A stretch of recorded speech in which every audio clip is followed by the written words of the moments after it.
abebembezi b'amadini na family y'umugenzi Claire Chopa Itenka Vision Group amakuraga gatire hari munonga kandi twashasha amazina ni Santana Ronald ni Nyebembera TV West product ya Vision Group kandi Vision Group na yeye ni radios ziri kurenga 10 na TV station zina zinahereza Uganda. Now Claire, I think our last interaction kamureba twaturi ishaka akahariyo umukuru w'aba Uganda Communications Commission and as media managers twaturi kuba turi. And one of the things, remember there, even Yedidia was there and he was in attendance and he can confirm this. UCC, abarukure b'amakuru no muyanga, they knew her by name and knew her by the work of her hands. Then it's very impossible now kugira ngo abantu bamwe bemerere. Claire Chopa umurutaro urwa media abirarika kamanda. Abirarika kamanda. Noza kumbuza tabirarika kamanda mu ngiriki. In Western Uganda, ukora amakuru hamwe na music, it has been very, very hard. Actually, njira bari mu media and entertainment mu kimanya.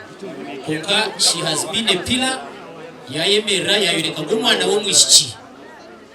Umwana wo mwishiki na basakuza radio akore professionally na UCC bamusime akora makaje ashomesa abana be. Gukora je turukusimwa. Ubwo nurhanga akana ngambira Abel aruko mubuza abwenchi waitoha atkora gukora je turukusimwa kireya kozireje ngwen twamusima abo kwizo mbwinji okweze chitinsa ikaye tukamanya ngo twine kumberaho kandi byakoriri hanga byona tukamanya ngo byona babirene bamureberaho aba media managers abeshongozi especially females media abariyo media bishi of females muri ikaye. If you're close, please put up your hand. One of Katum's radio. This has been your commander. She's the one who showed you that it is possible. But before her,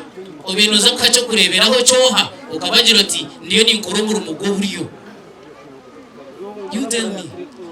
She has been the commander, she has led the battle and she had done her job well. Especially for ladies, none of your music, none of your media. She has been our commander. Now we are calling upon everybody else.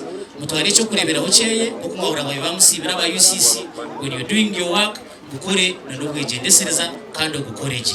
Vision Group turiya twenda kushagwira bwinji nyineho bari hano bona yaje mazima weshonga y'ubwire na neshonga yo kugira ngo kushitama nyineho mukama wanje umwami Clovis Kawa no business manager kandi bureau chief wa Mbarara Bureau ariyaha naje kuhoberaho nawe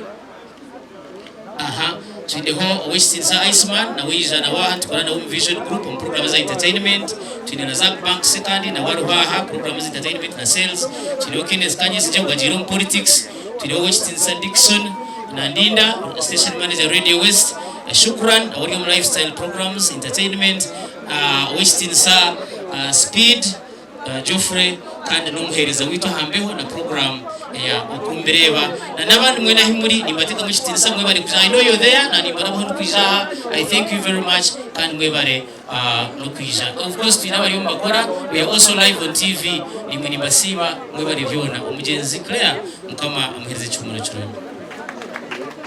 Bari mukama wanje Santana